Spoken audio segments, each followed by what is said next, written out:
કેમ છો બધા મજામાં હશો તેવી આશા અને શુભેચ્છાઓ તમારા બધાનું સ્વાગત છે આપણી રેસીપીની ચેનલ સિલ્વર સ્પૂન હીરોઝ કિચનમાં। તો ચાલો આપણે આજે જોઈશું એક નવી વાનગી।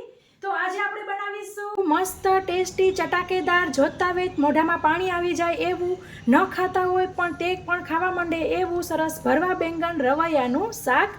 મિત્રો, આ રેસીપીમાં રીંગણા ભરવાનો જે મસાલો છે તેની જ ખૂબી છે, તેનાથી જ શાક સરસ ટેસ્ટફુલ બને છે। આપણે આ શાકને આજે કુકરમાં બનાવીશું એટલે એકદમ ઇન્સ્ટન્ટ ફટાફટ બની જશે। અને એકવાર તમે મિત્રો આ બનાવી લીધું ને તો તમે માની નહીં શકો કે જે લોકોને વખાણ કરતા આવડતા નથી ને તે પણ બોલી ઉઠશે કે આજે તો જોરદાર, વાહ, સુપર શાક થયું છે। અને ક્યારેક મહેમાન આવ્યા ને તમે આ શાક બનાવી લીધું ને અને મહેમાનને ખવડાવી દીધું ને તો મિત્રો, મહેમાન દર વખતે જ્યારે આવશે ત્યારે ફોન કરીને તમને કહેશે કે આજે પેલું રવૈયાવાળું શાક બનાવજે, ભરેલા રીંગણાનું તે દિવસે શાક બનાવ્યું હતું ને તે બનાવજે। એવું સરસ આ શાક બનવાનું છે મિત્રો, સાચું કહું છું, જરૂરથી એક વખત મારી રેસીપી ટ્રાય કરજો।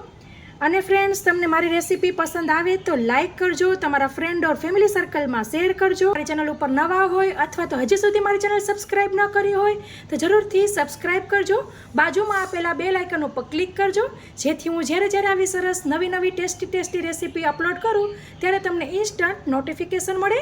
તો ફ્રેન્ડ્સ, ચાલો આપણે શરૂ કરીએ મસ્ત એવું ચટાકેદાર રવૈયાનું શાક, એટલે કે ભરેલા રીંગણા। આજે આપણે જોતા વેત સૌપ્રથમ આપણે આવી રીતે નાના રવૈયા લેશું। 250 ગ્રામ મેં લીધેલા છે, એકદમ નાના એવા છે, 2 વેઢા જેટલા પણ મોટા નથી, સરસ નાના એવા રવૈયા દુકાનમાં જાઓ ત્યારે પસંદ કરવા, અને એકદમ કૂણા એવા રવૈયા છે। તો આપણે આવી રીતે ડીટીયાને ઉપરથી થોડો કટ કરી લેશું, અને જે આવી રીતના પાંદડા જેવો ભાગ હોય તેને ડીટીયાનો જ ભાગ તેને પણ આવી રીતના આમ કરી લેવાનું છે। અને પછી આવી રીતના ક્રોસમાં કાપા લગાવવાના છે, આવી રીતના પોણા સુધી, અને ચેક કરી લેવું કે આપણું રીંગણું બરાબર છે કે નહીં, અને પાણીમાં મૂકતા જવાનું જેથી તે કાળા ન પડે। તો આમ આપણે બધાય સરસ આપણા કૂણા રવૈયાને કાપા લગાવી લેશું।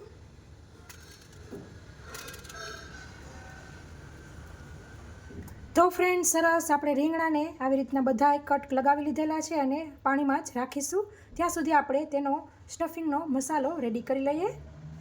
સૌપ્રથમ આપણે આવી રીતે ચણાનો લોટ લેશું, 2 ટેબલસ્પૂન ચણાનો લોટ લીધેલો છે।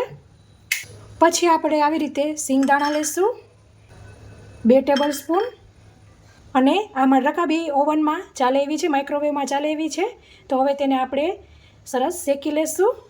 તમારી પાસે ઓવન ન હોય તો તમે કઢાઈમાં પણ બંનેને શેકી શકો છો। પછી આપણે આવી રીતે 15 કળી લસણ લેશું। પછી આપણે આવી રીતના 2 મોડા જેવા અને 1 લવિંગિયું લેશું, મરચું। તેની અંદર આપણે શેકેલા સિંગદાણા અને શેકેલા ચણાનો લોટ ઉમેરી દેશું। 1.5 મિનિટ માટે મેં શેકેલું, અને કશું પણ ઉમેર્યું નથી, તેલ બેલ કશું, અને સિંગદાણાના ફોતરા ઉખેડવાની પણ જરૂર નથી। પછી આપણે 1 ટેબલસ્પૂન વરિયાળી લેશું, 1 ટેબલસ્પૂન તલ લેશું સફેદ, કોપરાનું ખમણ લેશું, સૂકું કોપરાનું ખમણ છે, આવી રીતના 2 ટેબલસ્પૂન। પછી આવી રીતે 1 ઇંચ જેટલું આદું લેશું, તેને આપણે આવી રીતના સમારી લેવું। સાથે આપણે મરચાંને પણ થોડાક નાના ટુકડા કરી લેશું। મરચાં તમારે તમારા ઘરમાં જે પ્રમાણે તીખાશ ખવાતી હોય તે પ્રમાણે લેવાના રહેશે। હવે આ બધાને આપણે મિક્સર જારમાં જ લઈ લેશું, અને સરસ પીસી લેવાનું છે।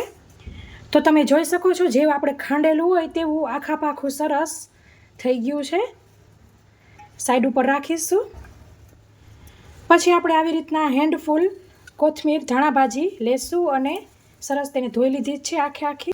તો આવી રીતે કોથમીરને સમારી લીધી છે, અડધા કપ જેટલી થાય છે અનમાન। હવે આપણે તેની અંદર જે આપણે પીસેલો મસાલો તો તે ઉમેરી દઈશું। હવે આપણે તેની અંદર ઉમેરીશું ગરમ મસાલો 1 ટીસ્પૂન, ધાણા જીરું 2 ટેબલસ્પૂન। જો તમે ધાણા જીરું ન વાપરવું હોય તો તમે આખા ધાણા અને જીરું પીસતી વખતે લઈ શકો છો। કાશ્મીરી લાલ મરચું 2 ટેબલસ્પૂન। જો મરચું તમારું તીખા જેવું હોય તો તમે લીલાને સ્કીપ કરજો, નહીં તો તમારું શાક બહુ તીખું થઈ જઈ શકે છે. અડધીથી પણ ઓછી એવી હળદર, આવી રીતના અડધી ટેબલ સ્પૂન ખાંડ લઈશું. ખાંડ લેવી બિલકુલ ઓપ્શનલ છે. તેલ લઈશું 2 ટેબલ સ્પૂન. હવે આપણે ચોખા અથડે બધુંય સરસ ચોળીને મિક્સ કરી લેવાનું છે. 1 મિનિટ. મીઠું રહી ગયું. મીઠું આપણે સ્વાદ મુજબ ઉમેરીશું. સરસ બધુંય આવી રીતના ચોળીને મિક્સ કરી લેવાનું છે. તો સરસ બધુંય મિક્સ થઈ ગયું છે. આ સ્ટફિંગને તમે કોઈ પણ ભરવા સબ્જીમાં વાપરી શકો છો. રીંગણાને આપણે પાણીમાંથી કાઢી લીધેલા છે. હવે આપણે સરસ મસાલો ભરી દેવાનો છે રીંગણામાં દાબીને.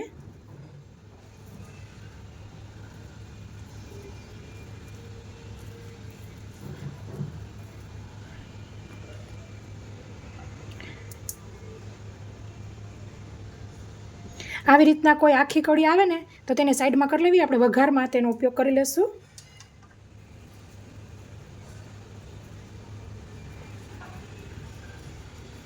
તો ફ્રેન્ડ્સ બધાય રવૈયા ભરાઈ ગયા છે. જે લસણ આખું થોડુંક વચમાં નીકળ્યું 4 કળી, તો તેને ઝીણું ઝીણું કટ કરી લીધું છે. બચેલા મસાલાને પણ આપણે શાકમાં જ વાપરવાનો છે. તો હવે આ બંનેને સાઈડ પર મૂકીશું. પછી આપણે આવી રીતના એક મીડિયમથી સેજ મોટી એવી ડુંગળી લેશું અને એક ટમેટું લેશું. તેને આપણે ચોપરમાં કટ કરી લઈએ. તમારે ઓનલાઈન લેવું હોય તો નીચે ટ્રેક પ્રોડક્ટમાં હું આપી દઈશ. તો સરસ ઝીણી ચોપ થઈ ગઈ છે, કાઢી લેશું. હવે આપણે ટમેટું ઉમેરી દઈશું. તો ટમેટું પણ સરસ ઝીણું ઝીણું ચોપ થઈ ગયું છે. પછી આપણે તેલ ઉમેરીશું કુકરમાં. તેલ તમે તમારા ઘરમાં જે પ્રમાણે ખવાતું હોય તે પ્રમાણે વધઘટ કરી શકો છો. તેલ આપણું ગરમ થાય છે ત્યાં સુધીમાં મિક્સર જારની અંદર આવી રીતના પોણો કપ પાણી ઉમેરી દઈશું. ત્યાં સુધીમાં જે બધું ચોટેલો મસાલો છે તે બધો પલળી જાય. પછી આપણું તેલ ગરમ થાય એટલે તેની અંદર ઉમેરીશું 1 ટીસ્પૂન રાઈ, 1/4 ટીસ્પૂન મેથી દાણા, 1 ટીસ્પૂન જીરું. ગેસની ફ્લેમ ધીમી કરી લેવી. પછી આપણે તેની અંદર તમાલપત્ર ઉમેરીશું, 1 સૂકું લાલ મરચું ઉમેરીશું અને 1 બાદિયું ઉમેરીશું. અને હવે આપણે તેની અંદર ઝીણી સમારેલી ડુંગળી ઉમેરી દેવી. ગેસની ફ્લેમ સ્લો ટુ મીડિયમ રાખવાની છે. ડુંગળી સરસ ટ્રાન્સપરન્ટ જેવી થઈ જાય ત્યાં સુધી આપણે શેકીશું, સાતળીશું. તો ફ્રેન્ડ્સ તમે જોઈ શકો છો ડુંગળી સરસ સતળાઈ ગઈ છે. તેની અંદર ટમેટાં ઉમેરી દઈશું. એક વખત મિત્રો મારી રિક્વેસ્ટ છે કે આવી રીતે શાક બનાવજો, બહુ જ સરસ મજા આવશે અને પરિવારજનો ખાતા નહીં થાકે. તેને પણ મિક્સ કરી લઈશું. આ જે લસણની કટકી હતી તે ઉમેરી દઈશું. એક વખત મિક્સ કરી લેવું. હવે આપણે તેની અંદર રીંગણા ઉમેરી દઈશું. તમે આ શાક લુયામાં પણ બનાવી શકો છો, પણ બહુ વાર લાગે રીંગણા ચડતા. કુકરમાં ફટાફટ 1 સીટીની અંદર બધું થઈ જાય. અને હવે આપણે ચમચાથી નથી ચલાવવાનું, આવી રીતના ટોસ કરવાનું છે.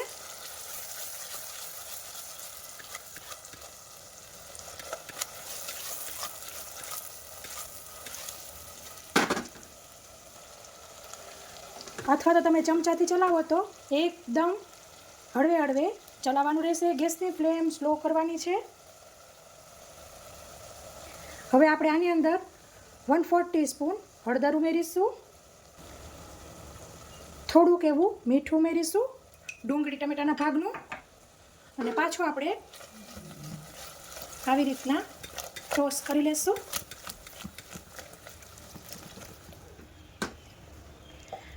અને હવે આપણે તેની અંદર જે પોણો કપ પાણી હતું તે ઉમેરી દઈશું.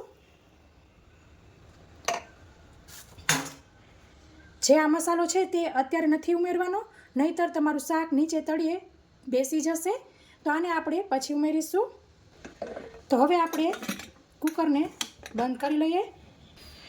તો આપણે એકદમ મીડિયમ ફ્લેમ પર કૂક કરવાનું છે. 1 સીટીથી જ પ્રેશર કૂક કરવાનું છે. તો ફ્રેન્ડ્સ, એની મેળે જ વરાળ નીકળી ગઈ છે. ખોલી લઈશું. પાછી આપણે ગેસની ફ્લેમ ચાલુ કરવાની છે અને તેની અંદર હવે આપણે આપણો આ મસાલો ઉમેરી દઈશું.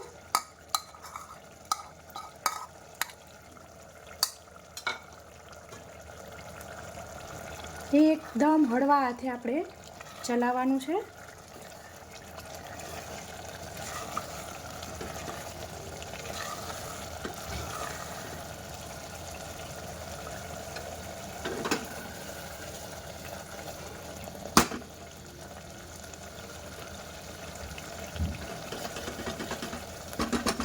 ને હલાવતા ન ફાવે ધીમું ધીમું તો આવી રીતના તમે કરી શકો છો. આવી રીતે 1 મિનિટ થઈ જાય એટલે ગેસની ફ્લેમ બંધ કરી દેવી અને ખાલી માથે આવી રીતના 2 મિનિટ માટે રાખવાનું છે. આવું કરવાથી જે આપણે મસાલો ઉમેર્યો તે બધો સરસ આપણા રીંગણામાં કે રસામાં બધામાં સ્વાદ બેસી જશે. તો ફ્રેન્ડ્સ, આપણી 2 મિનિટ થઈ ગઈ છે. હવે આપણે મસ્ત ચટાકેદાર આપણા શાકને સર્વિંગ બાઉલમાં લઈ લઈશું. તો આપણે સર્વિંગ બાઉલમાં મસ્ત આપણું ભરેલા રીંગણાનું શાક, રવૈયાનું શાક લઈ લીધું છે. મિત્રો, જરૂરથી તમને કહું છું કે આવી રીતના એક વખત ટ્રાય કરજો. તમને એટલું ભાવશે કે વાત ન પૂછો.